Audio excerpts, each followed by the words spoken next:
What's going on, everybody? Welcome to Ajax Reviews. Today we review Tales of Frankenstein.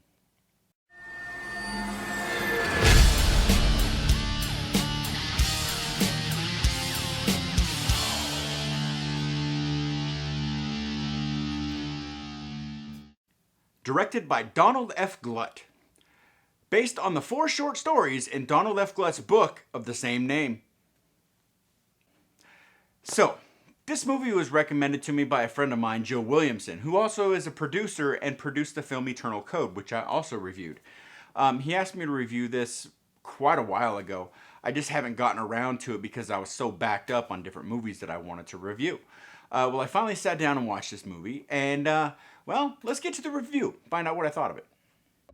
Somehow, as I started to get drowsy, I was getting the feeling that I was about to be removed. Now, when I think of the name Frankenstein, especially in a movie, I think back to the classics. Now, making a movie with Frankenstein in the title is typically taboo to me. Unless, of course, it's done in fun, like movies like The Monster Squad. Of course, Frankenstein wasn't in the title, but it was on the cover, and I mean, it was kind of unspoken that he was going to be in there. There's been a lot of movies that had Frankenstein in it that weren't serious movies. They weren't supposed to be serious movies, and they're actually quite entertaining. It's the movies that try to like redo and add to the lore of the original Frankenstein that kind of pissed me off. This one didn't do that. Now, the locations in this movie and the sets were done very, very well. The fog in the right places, the types of buildings, just the way that everything was put together. Especially like in the first story, the brothel where the 2 prostitutes are standing outside. Just that whole feel, it looked legit. It looked like the real thing, or like it could have been the real thing. It was very well done. Now, during the time I was watching this movie, there was no point where I was getting pissed off going, this movie is taking itself way too seriously, because it wasn't. This movie was having fun with itself, from the opening credits all the way to the ending credits. Nothing in there was too serious. I mean, there were serious parts. There were parts that were meant to be dramatic, but at no point was it just like, oh, look at me, I'm a Frankenstein movie. I mean, it never did that. For being a low-budget film, they were able to snag legendary actor Mel Novak. And believe it or not, pretty much all the other actors in the movie did a great job as well. There was no point where I'm like, oh my God, this is atrocious. Like, get off screen. Nothing was terrible. Everything was well acted. Now, all of the short stories were actually pretty good. They were done well. The stories were told good. They flowed very well. Some may have been a bit too long, but other than that, it was pretty well done. Now, the effects, on the other hand, that was kind of a 50-50 for me. Some were done very well, while others were done, it's kind of sketchy. And I hear from a source that there were actual real brains used in the transplant scene. Now, I made sure to watch that scene a couple times. They were real. There's no doubt in my mind. This movie was just a fun time. It wasn't overacted, it didn't take itself too seriously, not to mention it's filled with tons of Easter eggs. So when you watch this movie, look for shit, because you're going to find shit. It's pretty cool. Now it's time to talk about some other things in this movie that I liked.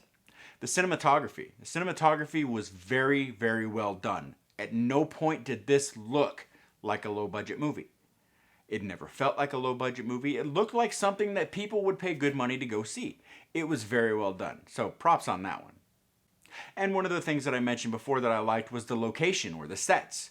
Everything was done very well. It was well lit, the atmosphere was there was fog in the right places. Just everything looked good. At no point in time, again, did this look like a low-budget movie. Another thing that I liked is the acting. Now, a film with this low of a budget, you would think that the acting is going to be atrocious. But it really wasn't. I was surprised. I was going into it after watching the trailer going, ah, man, this looks fucking cheesy. But, I mean, cheesy in a good way. But typically the acting in these types of movies are fucking bad. But this one, no. I'm very pleasantly surprised at how well this movie was actually done. Another thing I want to give props to, man, is all the female actors were gorgeous. They all looked great. especially in the first story, which happens to be my favorite.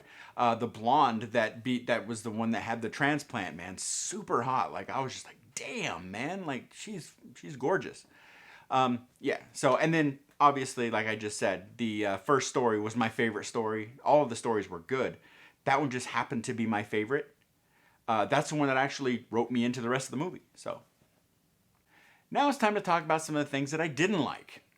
Some of the effects. Now, typically when I say I like or dislike, it's usually I like the effects or I don't like the effects. In this one, it's a 50-50. I like and dislike. Some of the effects just looked rushed. Maybe it was the way that they were lit. Like, the lighting was good, but sometimes you can overlight something. And maybe it was just the lighting that made some of the makeup stand out and look fake and look rushed. I don't know what it was, but some of it just didn't do it. While others fucking did. Like, just nailed it. So, some of the effects were eh. And another thing I really didn't like is the movie goes on just a little bit too long. It's like an hour and 43 minutes, and there was a few times where I started losing interest, but being that the movie was pretty good, it was able to draw me back in. But there were just those times when I was just like, oh, fucking come on and hurry up. Let's get to it. So it drug a bit. So, in conclusion, would I recommend this movie? Sure. I mean, it's fun to watch. It's definitely not a terrible movie. It's a cheesy movie, but cheesy in a good way. I enjoyed it, and I think a lot of you will too. So with that being said, I'm going to give this movie a 3.5 out of 5. And that's going to do it for me for today, guys. So remember, until next time, stay smart, stay clean, keep the dream, don't let the man get you down, because if he does, he may bend you over and transplant your wife's brain into a one-legged prostitute, only for her to run off with another monster, leaving you holding your own pickle. I don't want to hold my own pickle. That girl was hot.